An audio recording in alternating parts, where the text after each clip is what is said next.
unbelievable crowd again. It's great playing at home in front of sellouts. Hopefully our fans keep coming out. Our student section was great. I thought everybody was great. So it's good. It's what makes college basketball, the environment we were able to play in. So I'd like to thank them, and hopefully we can get them to keep coming out. But, great offensive game, obviously. We've been on these guys about the turnovers. We only had 2 turnovers at the half. So I thought, it's a pretty compliant group that tries to do what you ask them to do. The only issue is defensively we just aren't quite there yet. And I honestly didn't think it was there like it needed to be. Today, I thought the first 2 4-minute battles in the second half, we were pretty good. I thought there was one that we were decent in the first half, kind of when we opened it up. But all in all, LSU's much better than they were last year. Coach McMahon's done a great job. They easily could have been 5-1 going into this game, but we've got to get better on defense. We switched the starting lineup up, try to give us a little bit of a boost and see if we could pressure them and to just get some kind of. And we were much better because we outscored them. Offensively, we were a lot better than what we've been. We still didn't get the defense that we'd like, but I did think that starting group was a lot better in the second half. The start of the second half was a lot better defensively. So, we were able to finally. I don't want to say we dominated them but we pulled away late and got a pretty convincing win, which felt like we needed to get one of those here, and we got it tonight. Yeah, that 2 questions for you. The small lineup that you kind of started with, the guards, what was the decision behind that? And then also, we didn't see Nick Pringle until the second half. What was the decision there?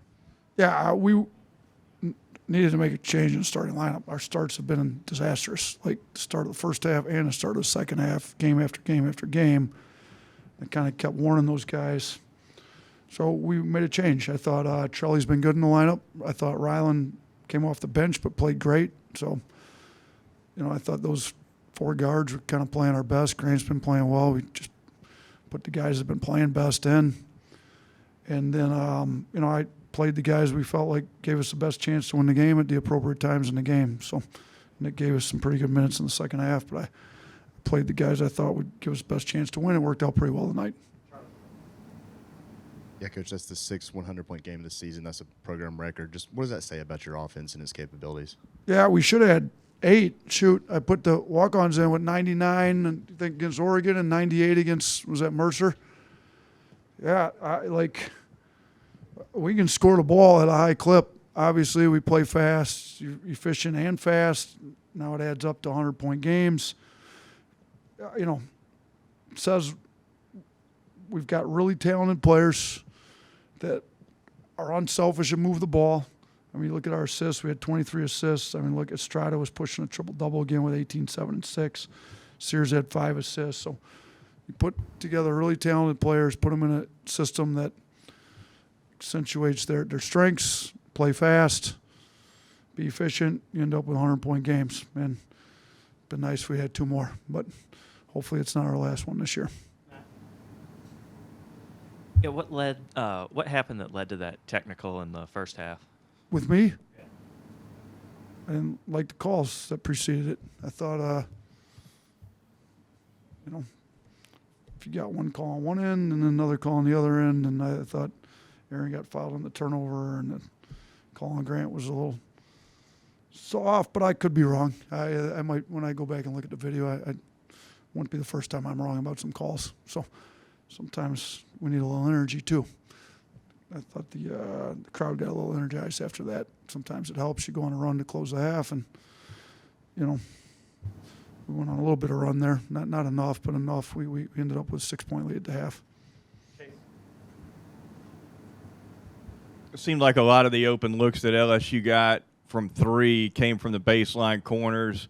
They hit one from the corner with about 10 minutes left that looked like it kind of set you off. Was that one of the issues defensively that you're talking about? Yeah, we're not locked into what the game plan is enough. Like, we had way too much help off shooters where we didn't need help. We go through things. We've got a really talented offensive group, and we're not going to be able to win a championship if guys don't start focusing and it's not important to them. And it's some of our main guys that they've got to really start to focus on what it takes to win at a high level. You know, I mean, LSU's good. I mean, look, we gave them 11 threes. It's a good defensive team's not giving up. They had 28 attempts. Like, we don't even want them to get that many off. So it was way too much help off the wrong spots, from the wrong guys, not enough effort to get back out there, too many blow-bys off the dribble. We've got to get our defense shored up. And I'm going to keep preaching it and harping on it and find it, you know. But like I said, it's not like you go to the bench and you're sitting Herb Jones there at the bench, or, you know, some of our guys that have been, Noah Clowney's not over there on the bench. It's like some of these guys that have been great defenders here are not on the bench. So it's like sometimes guys in the game just have to, like, how good of a team do we really want to be? We're going to try to outscore everybody. It worked tonight. It doesn't work every night. Like, when you're cold and your offense ain't flowing, I thought our effort against Auburn was pretty good. Like, I didn't think we got the same effort on the defensive end tonight. So, yeah, there's some plays that really set me off. Their effort plays and their lack of focus on the defensive end plays get me a little perturbed when that happens. Yeah, Coach. Grant Nelson kind of feels like he's settled into a role over the last couple of games. How would you assess his play today and how he's developed over the last couple of games? Like, he's been a lot better. We're playing him more minutes at the 5. I think he's a little more comfortable there. Defensively, he's got to get better on defense, though, for us. It was not one of his better defensive games on that end for sure. But, he's more aggressive, a little more physical. You know, he makes free throws. He's 100% again tonight. You know, I think in 24 minutes, I think he could probably get more than 5 rebounds for us. So we're going to need him to step up a little bit, you know, better for us Wednesday at Georgia. But he's an unbelievable kid, all about the team, very skilled. Sometimes we need him to be a little more aggressive. I thought he made some aggressive plays tonight, though. He kind of got down to the post and went at guys. So we need him to be a little bit more like that and just continue to take open threes. I mean, if he's open from 3, I'm good with him taking it. You know, he's shooting less, which is probably a little better, means he's attacking downhill a little bit more. You're going to end the night, or you do end the night with sole possession of first place in the conference. Does this starting to feel like a title-winning team? I know you said there's a lot to improve on defense, but is it starting to feel that way? We're going to be in the mix. Like, we're a half game ahead of Tennessee, right? Looked like we'd get some help from Vanderbilt through the first half, and then it didn't quite happen that way. It's us, we got a little help from Mississippi State, with Auburn. I mean, it looks like Auburn, Kentucky, Tennessee, us are up at the top. And obviously anybody can make a run. We're not that far into the season. But I do think this is a team that can win it, and we're going after it as hard as we can. But if we don't fix our defense and get the main guys in the rotation that are playing heavy minutes to be as concerned with the defense as the offense, it's going to be really hard to win it. Just, we do get Tennessee back at our place, but if we don't guard better, we're not going to be able to beat them.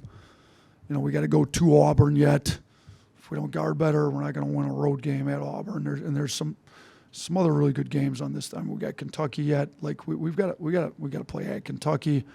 If you don't guard, I mean their offense is very high power and they're playing really well on the offensive end for the most part. So our defense has to get better. If our defense gets to where we need it to get, we'll win a championship. If not, it's going to be hard-pressed to do it.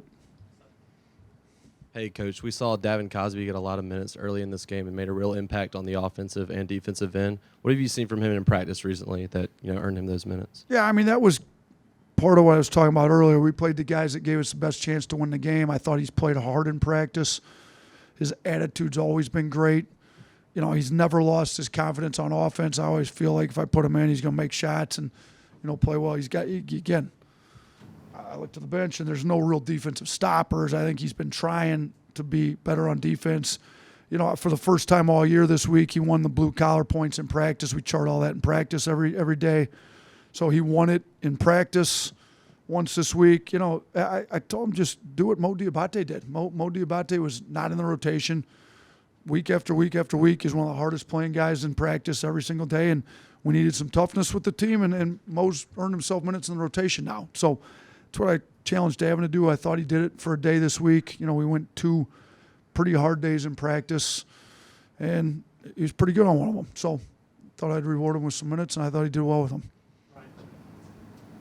Coach, taking down the number 8 team on Wednesday and then a convincing win tonight, you think that you're going to get into that top 25? What's your kind of pitch on that? And Yeah, I don't.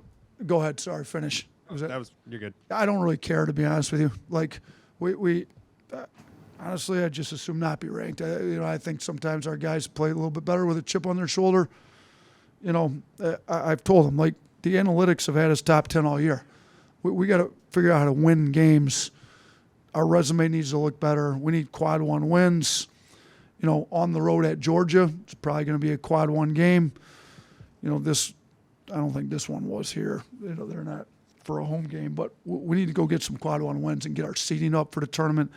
Rankings in January and February by poll voters that are not on the selection committee mean nothing. So don't put us in. Let's stay with a chip on our shoulder so we keep playing harder. Coach, we saw Mark go 0 for 5 from 3 tonight, but finished 11-11 from the line and finished with a game-high 21. What does that say about the several ways that he can contribute offensively? Yeah, he's a super talented offensive player. He's tough. He's physical. He drives it downhill. You know, even when he's not shooting, my guess would be he might be shooting in there right now. He doesn't take it well when he doesn't shoot it well, but he can finish at the rim. He can get to the free throw line. I mean, shoot 11 free throws. He's a physical driver. He puts them in that way. He knows how to find a way to score some points. On the offensive end, he's super talented for us.